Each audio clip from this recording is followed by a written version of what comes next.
Hi guys, आपका स्वागत है आपके अपने YouTube चैनल शैलेश मैथमेटिक्स में। अभी तक हम लोग मैट्रिक्स में कहाँ तक पढ़ लिए थे?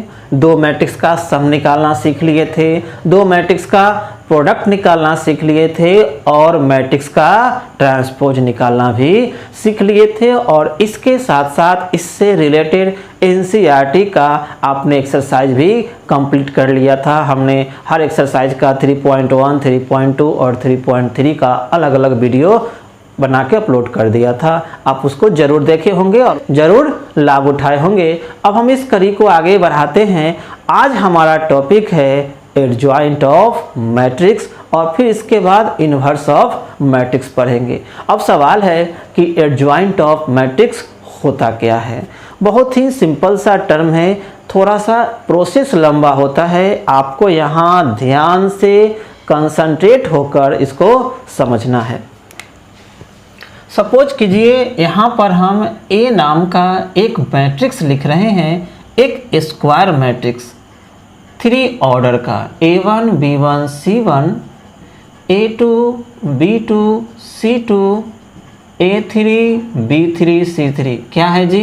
यह एक स्क्वायर मैट्रिक्स है 3/3 ऑर्डर का। क्लियर है? आपको ये भी पता है जब किसी स्क्वायर मैट्रिक्स में हम मॉड लगा देते हैं तब वह मैट्रिक्स न होके डिटरमिनेंट हो जाता है। या आप ऐसा कह सकते हैं ये जो ब्रैकेट है वह सीधा हो जाता है। यहाँ जो ब्रैकेट का मुंह टेढ़ है वह मुंह सीधा हो जाता है। तो मुंह को सीधा कर दीजिए, यह मैट्रिक्स से अब डिटरमिनेंट में कन्वर्ट हो जाएगा। अब कहिएगा कि मैट्रिक्स पढ़ते पढ़ते हम डिटरमिनेंट पर आ गए। जी, इसमें डिटरमिनेंट का यूज होता है। तो सबसे पहले एक मैट्रिक्स दिया हुआ था, हम उसको डिटरमिनेंट में कन्वर्ट कर लिए। इस डिटरमिनेंट में टोटल 9 एलिमेंट है। अब हम बारी बारी से इसके सारे एलिमेंट का कोफैक्टर निकालेंगे, 9 एलिमेंट का कोफैक्टर। और हम माइनर्स और कोफैक्टर्स निकालना डिटरमिनेंट चैप्टर में सिखाए थे। अगर भूल भी गए होंगे तो यहाँ ध्यान दे दीजिए, याद आ जाएगा। हम सारे एलिमेंट का यहाँ क्या निकालेंगे? कोफैक्टर निकालेंगे। सबसे पहले A1 का, तो आप ऐसे भी लिख सकते हैं कोफैक्टर ऑफ A1 या शॉर्ट में सिंपल C4 कोफैक्टर किसका? A1 का। तो A1 का A1 न लिख के A1 के पोजीशन को लिखेंगे। तो A1 इस डिटरमिनेंट के किस रो किस कॉलम का एलिमेंट है? First row first column. तो क्या लिखिएगा? C11। माइनर और कोफैक्टर दोनों तो सेम ही प्रोसेस होता है निकालने का, बस डिफरेंस दोनों में क्या होता है? साइन का। जी, कोफैक्टर निकालने में हम जिस एलिमेंट का कोफैक्टर निकालते हैं उसमें हम उस एलिमेंट के साइन को कंसीडर करते हैं। तो सबसे पहले A1 का यहाँ साइन लिखना पड़ेगा। तो A1 का साइन क्या होता है? प्लस। उसके बाद हम लोग ढक लेंगे किसको? फर्स्ट रो फर्स्ट कॉलम या A1 के रो कॉलम को। क्या हो जाएगा? B2 C2 B3 C3। Cross multiplication कर लीजिए, B2 into C3 minus B3 into C2। Clear है? इसी तरह सारे एलिमेंट का निकालेंगे। फिर किसका लिखेंगे? C12 इस एलिमेंट का। तो या इस एलिमेंट का साइन क्या होता है? माइनस। या तो माइनस लिख लीजिए और नहीं तो यहाँ से जोड़िए 1 अब +2 3 बताए थे। जोड़ने पर अगर इवन आएगा तो प्लस, ऑड आएगा तो माइनस। जैसे यहाँ 1 1 2 इवन है तो प्लस लिखा गया, 1 2 ऑड है तो माइनस लिखेंगे। माइनस और डायरेक्ट मल्टीप्लाई कर देते हैं। किसको ढकेंगे? First row second column. तो क्या बचा? A2 C2 A3 C3। Cross multiplication A2 into C3 minus A3 into C2। फिर क्या निकालेंगे? C13 1 और 3 क्या? 4 प्लस ढकिए first row third column A2 B3 minus A3 B2। अब क्या निकालेंगे?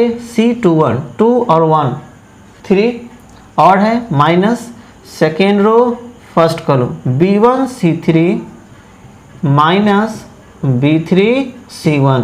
फिर अब क्या निकालेंगे? C22 2 और 2 4 इवन है plus second row second column A1 C3 minus A3C1। बारी बारी से हम सारा निकालेंगे, दिख रहा है C23 5 और है minus second row third column A1B3 minus A3B1।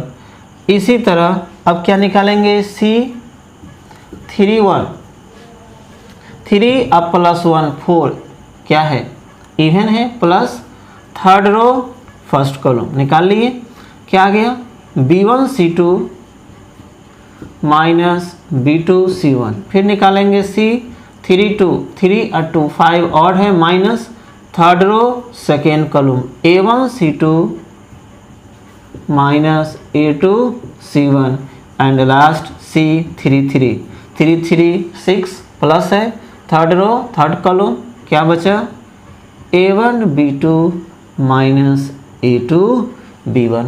तो यहाँ हमने क्या किया, ध्यान देने वाली बात है, सबसे पहले एक स्क्वायर मैट्रिक्स दिया हुआ था, हम उस स्क्वायर मैट्रिक्स को किस में डिटर्मिनेंट में कन्वर्ट कर दिए और इस डिटर्मिनेंट के सारे एलिमेंट का यहाँ पर कोफैक्टर निकाल दिए। ठीक है, यहाँ तक क्लियर है। इधर का मिटा देते हैं, ये वाला टर्म मिटा दें जी, इतना हम मिटा देते हैं, इधर लिखते हैं। ठीक है, अब क्या करेंगे, हम तो 9 कोफैक्टर निकाल लिए, अब हम सभी कोफैक्टर से एक मैट्रिक्स बनाएंगे। मैट्रिक्स का कुछ भी नाम दे दीजिए, हम यहाँ पर एक एम नाम का मैट्रिक्स लिख रहे हैं और इस मैट्रिक्स में जो एलिमेंट होगा वह एलिमेंट न लिखा के एलिमेंट का कोफैक्टर लिखाएगा। जैसे यह मैट्रिक्स ए है तो यहाँ A1 लिखा हुआ है, वहाँ A1 न लिखा के A1 का कोफैक्टर लिखा जाएगा और A1 का कोफैक्टर हमारा क्या है C11। देख सकते हैं A1 का कोफैक्टर, B1 का कोफैक्टर क्या है C12। तो यहाँ पर हम सारे एलिमेंट का क्या करेंगे, कोफैक्टर को डाल देंगे, यानी कोफैक्टर से मैट्रिक्स बनाएंगे। यहाँ कौन सा cofactor लिखाएगा C21 C22 C23 C31 C32 C33। तो यह जो मैट्रिक्स बना किससे बना, कोफैक्टर से। किसके कोफैक्टर से, इस डिटर्मिनेंट के एलिमेंट के कोफैक्टर से। अब हम इस मैट्रिक्स का ट्रांसपोज निकालेंगे, ट्रांसपोज यानी एम डैश। ट्रांसपोज निकालने आता है ना जी, ट्रांसपोज निकालने में सिर्फ क्या करते हैं, रो को कॉलम में चेंज कर देते हैं, C11 C12 C13 C21 C22 C23 C31 C32 C33। तो यह जो ट्रांसपोज आया, इसी ट्रांसपोज को हम लोग एडजॉइंट ऑफ मैट्रिक्स कहते हैं, यानी यही जो मैट्रिक्स है वह मैट्रिक्स ए का एडजॉइंट कहलाएगा। तो बताइए अब आप एडजॉइंट को कैसे डिफाइन कीजिएगा। तो एडजॉइंट क्या है, ट्रांसपोज है, किसका, एम नाम के मैट्रिक्स का ट्रांसपोज है। एम नाम का मैट्रिक्स आया कहाँ से, तो कोफैक्टर से बना। किसके कोफैक्टर से, तो इस डिटर्मिनेंट के एलिमेंट के कोफैक्टर से। यह डिटर्मिनेंट कहाँ से आया, तो ये स्क्वायर मैट्रिक्स से आया। तो अब बात को समझिए, किसी दिए हुए स्क्वायर मैट्रिक्स के डिटर्मिनेंट के एलिमेंट के कोफैक्टर से जो मैट्रिक्स बनता है, उस मैट्रिक्स के ट्रांसपोज को हम लोग एडजॉइंट कहते हैं। क्लियर है, फिर से हम रिपीट करते हैं, किसी दिए हुए स्क्वायर मैट्रिक्स के डिटर्मिनेंट के एलिमेंट के कोफैक्टर से जो डिटर्मिनेंट से जो मैट्रिक्स बनेगा, उस मैट्रिक्स के ट्रांसपोज को हम लोग एडजॉइंट कहते हैं। क्लियर है, एडजॉइंट समझ गए। हम एडजॉइंट पर एक एग्जाम्पल देख लेते हैं ताकि एडजॉइंट का कंसेप्ट क्लियर हो जाए, फिर हम लोग इन्वर्स की ओर बढ़ेंगे। इसको मिटाते हैं, नोट कर लीजिएगा।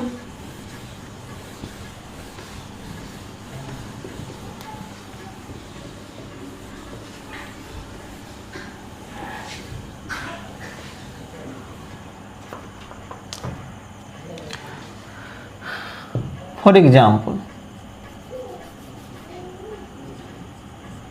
यहाँ हम एक मैट्रिक्स ले रहे हैं A इक्वल टू 2 1 5 3 -2 4 1 3 2 एक मैट्रिक्स है। सबसे पहले क्या करना है, इस मैट्रिक्स में मॉड लगा के इसको किसमें, डिटर्मिनेंट में कन्वर्ट करना है। एलिमेंट जैसे है वैसे ही रहेगा, सिर्फ ब्रैकेट जो है वो चेंज होकर सीधा लाइन वर्टिकल लाइन बन जाएगा, मैट्रिक्स डिटर्मिनेंट में कन्वर्ट हो जाएगा। ब्रैकेट का मुंह टेढ़ है वो मुंह सीधा कर देंगे। अब क्या करेंगे, इस सारे एलिमेंट का कोफैक्टर निकालेंगे। निकालिए C11 1 1 2 प्लस है, ढकिए first row first column -2 into 2 -4 -3 into 4 कितना 12 हो गया -16। C12 minus first row second column 3 into 2 6 1 into 4 4, तो 6 -4 2 माइनस पहले से है तो -2 हो जाएगा। C13 plus first row third column 3 into 3 9 minus 1 into -2 तो यहाँ +2 हो जाएगा, 9 और 2 11। C21 2 और 1 3 minus second row first column 1 into 2 2 3 into 5 15 2 minus 15 -13 minus +13 हो जाएगा। C22 2 2 4 plus second row second column 2 into 2 4 -1 into 5 5 कितना हो गया -1। C23 2 और 3 5 minus second row third column 2 into 3 6 -1 into 1 1 6 -1 5 -5। C31 3 + 1 4 plus third row first column 1 into 4 4 -2 into 5 तो +10 10 और +4 14। C32 3 और 2 5 और है minus third row second column 2 into 4 8 -3 into 5 कितना 15, ठीक है 8 -15 -7 और minus +7 and last C33 plus third row third column 2 into -2 -4 -3 into 1 3 -4 -3 -7। इस तरह से हमने 9 एलिमेंट का क्या निकाल दिया, कोफैक्टर निकाल दिया। अब क्या करना है, इस कोफैक्टर से एक एम नाम का मैट्रिक्स बनाना है। हम यहाँ पर एक एम नाम का मैट्रिक्स लिख रहे हैं, क्लियर है। बस ध्यान रखना है एलिमेंट न लिख के एलिमेंट का कोफैक्टर क्या लिखाएगा। यहाँ फर्स्ट एलिमेंट -16, दूसरा -2, तीसरा कोफैक्टर 11 है। फर्स्ट रो का यह तीनों कोफैक्टर। सेकेंड पर आते हैं 13 -1 -5 एंड लास्ट है 14 7 -7। हमने क्या किया, कोफैक्टर से मैट्रिक्स बना दिया। अब इसी मैट्रिक्स का क्या निकाल देना है, ट्रांसपोज एम डैश। इसी को हम लोग क्या पढ़ेंगे, एडजॉइंट ऑफ ए। ट्रांसपोज निकालने में हम सिर्फ रो को कॉलम में चेंज कर देते हैं। 13 -1 -5 14 7 एंड -7, यही हमारा एडजॉइंट ऑफ मैट्रिक्स कहलाया। तो इसको समझने में कहीं से कोई दिक्कत, बहुत इजी है। हाँ थोड़ा सा लेंदी है कि आपको सारे एलिमेंट का यहाँ पर कोफैक्टर निकालना पड़ेगा, यही एक लेंदी प्रोसेस है। प्रोसेस लेंदी है, टर्म इजी है, क्लियर है। उम्मीद करते हैं आपको एडजॉइंट समझ में आ गया होगा। अब इसको मिटा दें जी। हम सेकेंड ऑर्डर वाले डिटर्मिनेंट का एडजॉइंट निकालना सिखाते हैं, उसमें एकदम ट्रिक है, फटाक से आप एडजॉइंट निकाल सकते हो। इसको मिटा दें। अब देखते हैं कि अगर सेकेंड ऑर्डर का मैट्रिक्स हो तो वहाँ पर एडजॉइंट कैसे निकालते हैं। A = सपोज कीजिए यह एक मैट्रिक्स है ABCD, सेकेंड ऑर्डर का है स्क्वायर मैट्रिक्स। सबसे पहले हम लोग क्या करेंगे, मॉड लगाकर इस मैट्रिक्स को किसमें, डिटर्मिनेंट में कन्वर्ट करेंगे। उसके बाद जी कोफैक्टर, सारे एलिमेंट का कोफैक्टर, इसमें तो 4 ही एलिमेंट है। C11 1 और 1 2 प्लस ढकिए फर्स्ट रो फर्स्ट कॉलम क्या बचा, एक ही एलिमेंट है डी, C1 2 2 और 1 3, first row second column C21 minus second row first column B और C22 2 2 4 plus second row second column क्या आ गया A, कोफैक्टर निकल गया।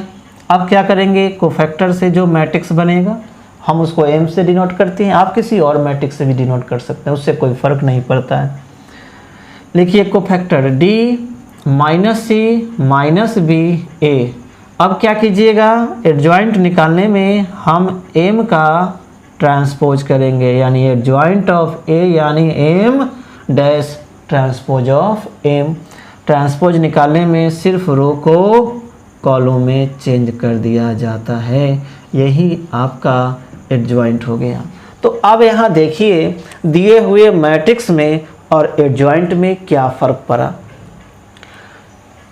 यहाँ प्रिंसिपल डायगोनल का एलिमेंट AD है और यहाँ DA हो गया, यानी प्रिंसिपल डायगोनल वाला एलिमेंट इंटरचेंज हो गया, जबकि सेकेंडरी डायगोनल वाला एलिमेंट देख सकते हैं, सेकेंडरी डायगोनल का एलिमेंट हूबहू है, सिर्फ साइन चेंज कर गया।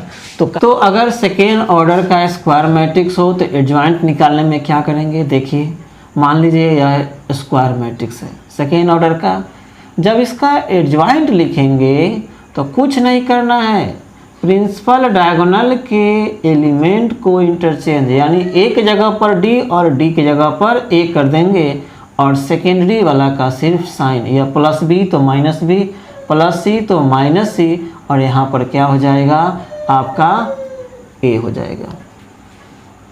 क्लियर है?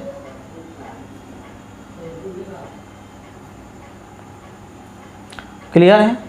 जैसे और एग्जाम्पल समझिए, मान लीजिए एक B नाम का कोई मैट्रिक्स है 2 - 3 5 7, और अगर कहे कि इस मैट्रिक्स का एडजॉइंट लिखिए तो क्या लिखेंगे, एडजॉइंट ऑफ B बराबर प्रिंसिपल डायगोनल के एलिमेंट को इंटरचेंज करेंगे, यानी 2 की जगह पर 7 और 7 की जगह पर 2 होगा, यह दोनों तो जस का तस रहेगा लेकिन साइन चेंज हो जाएगा, यानी 7 या -3 +3 +5 -5 और 7 की जगह पर 2 हो जाएगा। तो अगर सेकेंड ऑर्डर का स्क्वायर मैट्रिक्स रहे तो आप यूँ फटाक से एडजॉइंट निकाल सकते हो, लेकिन थर्ड ऑर्डर का रहे तब तो बाबू पूरा कोफैक्टर निकालना पड़ेगा, वहाँ आप शॉर्ट में नहीं निकाल सकते हो, आपको तो कोफैक्टर निकालना ही पड़ेगा। क्लियर है?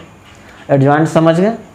अब इसको यहाँ पर मिटाते हैं, इसको मिटा दिया जाए जी।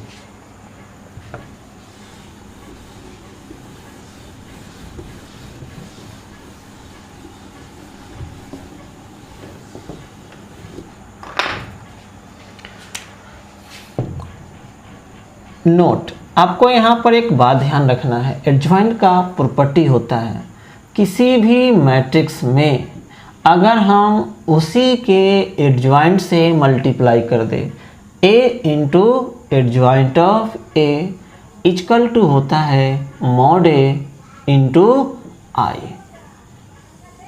A into adjoint of A, या उल्टा भी लिख सकते हैं adjoint of A into A, इस दोनों का प्रोडक्ट इक्वल टू होता है mod A इंटू I। आप इसको वेरीफाई कर सकते हो, जैसे हम एग्जाम्पल से वेरीफाई कर देते हैं। मान लीजिए लेट A इक्वल टू कोई मैट्रिक्स है ABCD। क्लियर है? तो इस मैट्रिक्स का एडजॉइंट कितना हो जाएगा, अब तो फटाक से बता सकते हो, D - B - C A। अब इस दोनों को मल्टीप्लाई कर दीजिए, A into adjoint of A क्या हो जाएगा, ABCD into D - B - C A। Multiply किया जाए इसके रो से कॉलम में, AD - BC - AB plus AB, second row second column CD - DC - BC plus AD। Clear है? अब यहाँ ध्यान देना है, -20 plus AB -CD plus CD तो कट ही गया, AD - BC, AD - BC। आखिर AD - BC क्या है, जरा ध्यान दीजिए। अगर यह मैट्रिक्स ए है तो हम पूछे इस मैट्रिक्स का डिटर्मिनेंट मॉड ए क्या होगा, तो आप क्या लिखिएगा, ये जो मैट्रिक्स है वो डिटर्मिनेंट में कन्वर्ट हो जाएगा और यह कुछ इतना हो जाएगा ए बी सी डी, और इसका तो न्यूमेरिकल वैल्यू क्या होगा बताइए, A D minus B C. तो आप नहीं कह सकते हैं A D minus B C जो है वह मॉड ए है, तो A D minus B C की जगह पर मॉड ए लिख दे, मॉड ए 0 0 मॉड ए। इस मैट्रिक्स में से सारे एलिमेंट में से हम मॉड ए कॉमन ले सकते हैं, बिल्कुल ले सकते हैं। कहिएगा जीरो में कहाँ कॉमन है, तो जीरो में तो हर टर्म कॉमन होता है, जो चाहे उसमें से कॉमन ले सकते हैं आप। तो यहाँ कितना बच जाएगा 1 0 0 1, यानी क्या हो गया, और यह यूनिट मैट्रिक्स है कि नहीं है, तो मॉड ए इंटू आई। तो किसी भी स्क्वायर मैट्रिक्स में अगर आप उसी के एडजॉइंट से मल्टीप्लाई करोगे तो मॉड ए इंटू आई के बराबर होता है। यह एडजॉइंट का एक प्रॉपर्टी होता है। इस पर ऑब्जेक्टिव में क्वेश्चन भी पूछता है, और यह आपको प्रॉब्लम बनाइएगा तो वहाँ पर एक एग्जाम्पल के फॉर्म में इसको वेरीफाई करने के लिए आपको कहेगा। हम लोग देखेंगे भी, एक्सरसाइज में आएंगे तो इससे रिलेटेड क्वेश्चन भी देखेंगे। इसको हम मिटा रहे हैं फिलहाल। अब हम लोग पढ़ेंगे इन्वर्स ऑफ मैट्रिक्स। इन्वर्स क्या होता है, दो सेम ऑर्डर वाला मैट्रिक्स, स्क्वायर मैट्रिक्स, ए और बी कोई दो स्क्वायर मैट्रिक्स है सेम ऑर्डर वाला, इस तरह से एग्जिस्ट करे कि दोनों का प्रोडक्ट क्या हो जाए, यूनिट मैट्रिक्स हो जाए। अगर ए इंटू बी इक्वल टू क्या हो जाए, आई, जहाँ ए और बी दोनों क्या है, स्क्वायर मैट्रिक्स है सेम ऑर्डर वाला। तो दो मैट्रिक्स का प्रोडक्ट अगर यूनिट मैट्रिक्स हो जाए तो दोनों मैट्रिक्स एक दूसरे का इन्वर्स कहलाता है। यानी हम ए इक्वल टू लिख सकते हैं बी इन्वर्स, या बी इक्वल टू लिख सकते हैं ए इन्वर्स। क्लियर है। तो कोई भी दो स्क्वायर मैट्रिक्स सेम ऑर्डर का इस तरह से एग्जिस्ट करे कि दोनों का प्रोडक्ट क्या हो जाए, यूनिट मैट्रिक्स हो जाए, तो दोनों मैट्रिक्स एक दूसरे का इन्वर्स कहलाता है। क्लियर है। अब यहाँ पर हमने पढ़ा था, हम लोग जानते हैं एडजॉइंट का, हमने एक प्रॉपर्टी पढ़ा था, A into adjoint of A equal to mod A into I. अभी अभी पढ़े हैं। ये मॉड ए क्या है, ये तो एक नंबर है, डिटर्मिनेंट का न्यूमेरिकल वैल्यू होता है, ये तो एक नंबर है। इसको हम एलएचएस में ले आते हैं, A into adjoint of A by mod A equal to I. इसको एक स्टेप और बढ़ा देते हैं, A into 1 by A adjoint of A equal to I. थोड़ा देर के लिए सपोज कीजिए अगर हम इस मैट्रिक्स को थोड़ा देर के लिए बी समझ लें तो यहाँ पर क्या हो रहा है, ए इंटू बी इक्वल टू आई। और आप ही बताइए दो मैट्रिक्स का प्रोडक्ट अगर यूनिट मैट्रिक्स हो गया तो दोनों मैट्रिक्स एक दूसरे का इन्वर्स कहलाता है। यानी ए का इन्वर्स क्या हो जाएगा, मैट्रिक्स बी होगा। तो आप लिख सकते हैं A inverse equal to B, that is A inverse equal to B means यहाँ आपने बी किसको माना है, तो 1 by mod A into adjoint of A. या इन्वर्स निकालने का फार्मूला हो गया।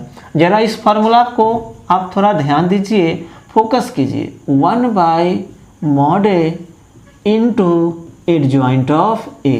अब करना क्या है, एडजॉइंट निकालने आपको आता ही है, अभी अभी आपने सीखा। बस उसमें 1 बाई मॉड ए से डिटर्मिनेंट के वैल्यू से डिवाइड कर देना है। आप कहिएगा मॉड ए का वैल्यू कैसे निकलेगा, तो जब मैट्रिक्स दिया रहेगा तो कोफैक्टर निकालने से पहले हम मैट्रिक्स को डिटर्मिनेंट में कन्वर्ट करते हैं जी। बस वहाँ से आपको डिटर्मिनेंट का वैल्यू भी निकाल लेना है।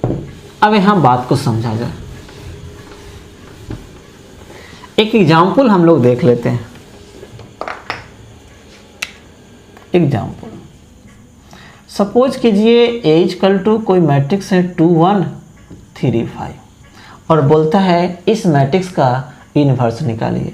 तो इन्वर्स निकालने में सबसे पहले हम लोग इसको डिटर्मिनेंट में कन्वर्ट करेंगे।